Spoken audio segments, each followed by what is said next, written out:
Troisième Reblochon Show ce matin en direct du Hi-Fi Festival, troisième et dernière émission. On va clore ces 6 émissions en live du Reblochon Show. Alors pour cette dernière émission, on a 2 médailles d'or, une championne du monde et un journaliste en or ou en papier, Laurent Davier. On va parler du rêve olympique. Le rêve, c'est le mot-clé de ce Hi-Fi Festival. On en a parlé avec le rêve du free-ski tout à l'heure avec Bruno Compagnet. On a parlé de Chamonix et des rêves de tous ces chamoniards free-skieurs qui imaginent des nouvelles façons de monter et de descendre les montagnes. Et puis là, on va parler du rêve olympique. Merci d'être là. Merci. Allez, bonjour. Je te serre la main, je te ferai la bise après. Laurent. Alors Laurent, on va commencer par toi. Tu es journaliste au Dauphiné Libéré et ski chrono surtout. Tu es un très grand, un des meilleurs connaisseurs du ski racing. Ça serait bien que tu nous présentes les 3 personnes qu'on a ici sur le plateau, s'il te plaît. Je vais d'abord en profiter pour faire un peu de promo pour le ski chrono. Ça y est, j'en étais sûr. Qui sort en exclusivité pour l'Hi-Fi, numéro 59 spécial test avec Ben Cavé, un bosseur, la tête à l'envers. Voilà. D'accord, très bien. Pour revenir à nos invités. Donc en kiosque à partir d'aujourd'hui. À partir d'aujourd'hui et disponible sur l'Hi-Fi. Voilà. Pour revenir aux invités, on a la fine fleur du snowboard, Marion, une touche à tout, de la glisse, skate, surf des mers, snowboard. Elle a commencé par le border cross, le slopestyle, et puis elle est désormais championne du monde de freeride en 2016. Voilà. À côté, on a un petit jeune, Jean-Pierre Vidal, 77 départs en Coupe du Monde, slalomeur, 6 podiums, 2 victoires, une à Kranjska-Gora, une à Kitzbühel, et champion olympique de slalom en 2002, devant Sébastien Amier. Voilà. Et enfin, Antoine Deneria, 141 départs en Coupe du Monde, 6 podiums aussi, 3 victoires, 2 à Val Gardena, une à Kipiel et surtout champion olympique de descente le 12 février 2006 devant Michael Walchhofer avec 72 centièmes d'avance, un des plus gros écarts creusés par un descendeur. Voilà. Je suis impressionné, ça donne le tournis tout ça. Bravo. Et le rêve d'Antoine d'être champion olympique a failli se briser 10 Alors mois. Oui, c'est intéressant, ouais. Tu vas nous raconter, mais finalement, cette victoire olympique, c'est parti d'un rêve, c'est une idée. C'est parti d'un rêve, mais on va s'apercevoir que c'est vraiment très, très fragile parce qu'Antoine va le raconter mieux que moi, mais 10 mois avant d'être champion olympique, il est arrivé une véritable tuile, il s'est blessé, blessure au genou, ligament croisé dans la descente de Chamonix. C'était juste avant les championnats du monde de 2005 et la suite, c'est lui qui va le raconter parce qu'il y a une phrase qui est restée célèbre. Alors là, tu es dans la barquette. Ouais, en fait, donc c'était 13 mois, hein. En fait j'ai eu beaucoup de temps pour me remettre. C'était 13 mois, en fait j'ai été opéré 13 mois jour pour jour avant les JO. En fait, c'était la course du Kandar à Chamonix, une des dernières Coupes du Monde avant les championnats du monde de Bormio en 2005. Tout allait bien, depuis 2-3 ans j'arrivais à enchaîner, à faire quelques podiums en Coupe du Monde, gagner quelques courses. Et je pense que c'est peut-être la chance que j'ai eue, c'est de me blesser finalement au top.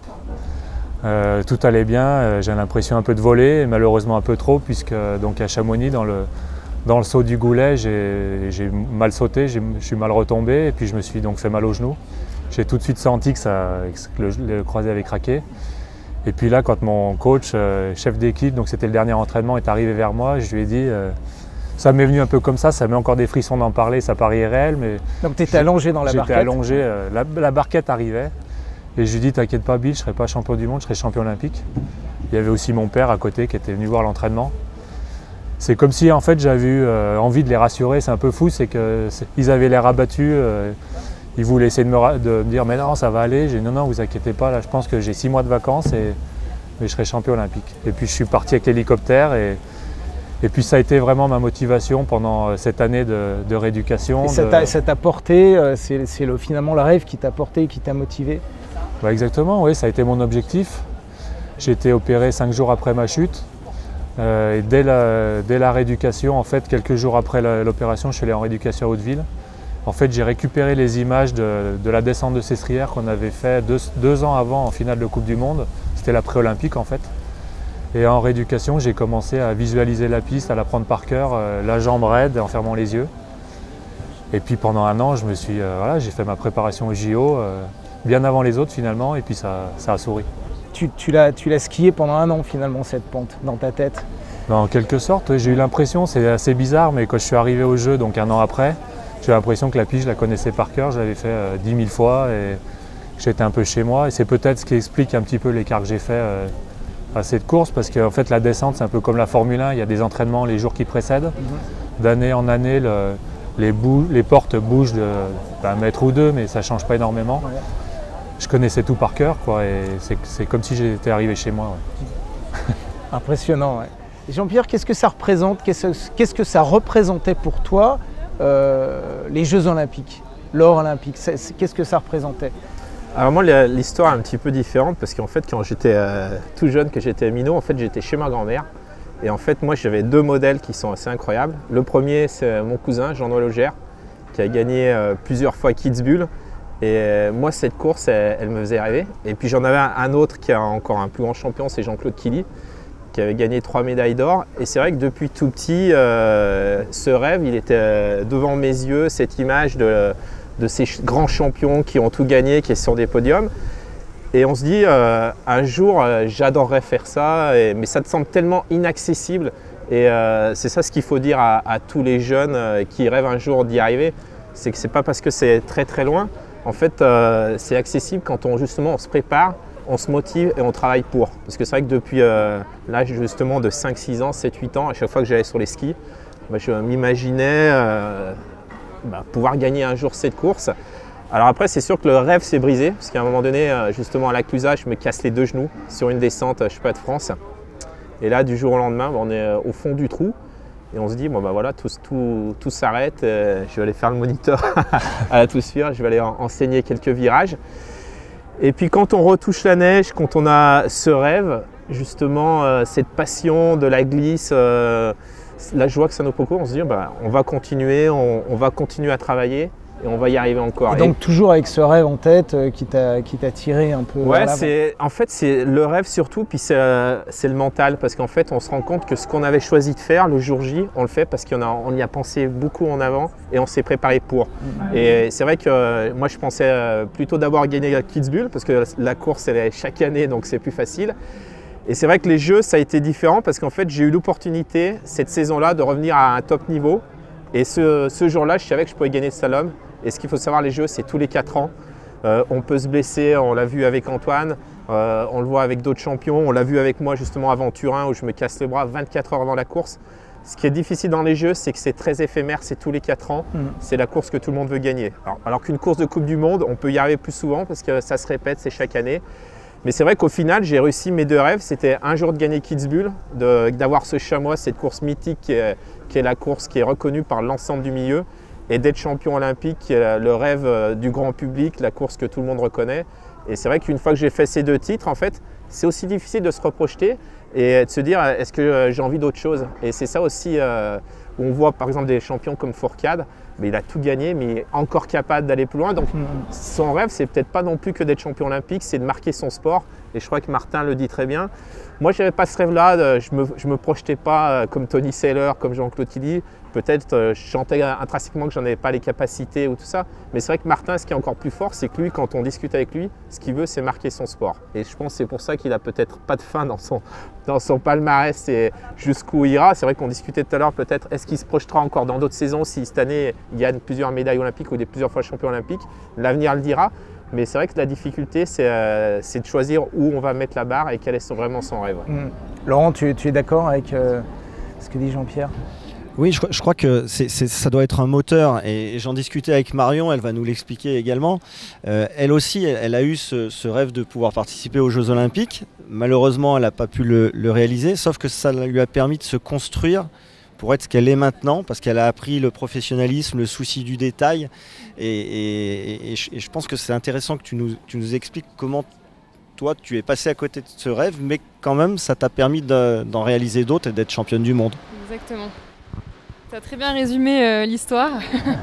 C'est clair que les Jeux Olympiques, tout le monde rêve de pouvoir les toucher un jour. Surtout d'expliquer à nos grands-parents pourquoi on n'est pas là au repas de Noël, pourquoi on loupe tous ces anniversaires. Là, au moins, ils comprennent que voilà, les Jeux Olympiques, c'est une autre dimension et tout le monde connaît cet événement. Alors justement, ça représentait quoi pour toi les JO Ça représente tellement de choses. C'est quand même l'événement sportif tous les 4 ans reconnu mondialement. Donc c'est clair que là, c'est un rêve pour tout le monde, pour tout sportif de les atteindre. Ça, c'est clair et net. Donc j'avais essayé de me qualifier pour les JO de Sotchi. Malheureusement, ça n'avait pas marché pour plusieurs raisons. Mais ce qui m'a vraiment aidé là-dedans, c'est que j'ai pu mettre en place toute une structure autour de moi, que ce soit au niveau physique, que ce soit au niveau mental. J'ai appris à me professionnaliser en fait, à devenir une vraie athlète et ça m'a aidé justement sur le Freeride World Tour à vraiment avoir ce souci du détail tout le temps pour être prête le jour J à chaque compétition. Donc ça a été vraiment quelque chose qui m'a pas mal inspirée et puis ça me fait plaisir d'entendre aussi toutes ces discussions sur le rêve olympique et cette espèce d'énergie qu'on met tous les jours, cette espèce de mental où on est déjà dans la porte de départ là. Enfin, personnellement, je suis déjà dans la porte de départ du Japon pour la première manche du Freeride World Tour. Du coup, je me dis, mais est-ce que c'est normal déjà de s'épuiser à penser à tout ça? Mais en fait, oui, c'est quand on a un rêve, quand ça vient du ventre et du cœur, c'est qu'on y pense tous les jours en fait pour réussir à vivre nos rêves. Et donc ton titre de championne du monde de freeride, est-ce que ça c'était un rêve? C'était un rêve aussi, mais je pense que c'est plus une revanche sur la vie, sur des choses que j'ai vécues en snow et sur plein de choses en fait. C'est une manière pour moi de prouver que j'ai pu réussir à me dépasser. Plus que le titre en lui-même en fait. Ces derniers mois en fait j'essaie de faire un peu un feedback de tout ça sur pourquoi j'ai voulu être championne du monde, pourquoi j'en suis là. Et finalement c'est une revanche sur plein de choses, sur moi, sur que oui je peux avancer dans la vie et je peux faire ça et plusieurs fois peut-être, enfin je l'espère. Voilà. Laurent, est-ce qu'il y a d'autres skieurs, par exemple aujourd'hui, des plus jeunes skieurs, qui pour toi ont ce rêve olympique, qui les tire, qui les fait avancer, qui leur donne cette énergie dont parle Marion? Je pense qu'on est tous d'accord, ça crée une énergie, ça fait avancer le moteur. Oui, je pense que c'est l'année puisque on va avoir les Jeux de Pyeongchang en 2018 et on vient de participer à la présentation des équipes de France olympiques à Paris. Et ce qui animait tous ces jeunes qui étaient là sur le podium, c'était cette étincelle de se dire que voilà, dans 4 mois, ça sera le moment de vérité. Hein. C'est la course d'un jour, c'est le moment de vérité, ce que dit Jean-Claude Killy. Les Jeux, c'est le moment de vérité. Et c'est quelque chose qui leur donne un moteur incroyable pour se préparer tous les jours, pour s'entraîner, pour se lever le matin. On les voit en pleine lumière pendant 1 minute, mais ça veut dire que c'est des heures d'entraînement. Et là, c'est pas du rêve. Hein. Des jours, des semaines et des mois, c'est ce que vous disiez tous les deux. Ouais. Disons qu'on se prépare au fait que en fait, c'est 2 minutes, enfin pas tout à fait en descente, mais c'est presque 2 minutes qui peuvent changer une vie, quoi. Et moi, ce que je me suis répété pendant des mois, c'est une fois tous les 4 ans, si tu y arrives, ça va être magnifique. Enfin, ça peut tout changer, quoi. Donc, tu rêves de ça, tu dors que pour ça, tu penses qu'à ça et tu manges Jeux Olympiques. Enfin, tu fais Jeux Olympiques tout le temps, 24 heures sur 24. Et ça change vraiment tout.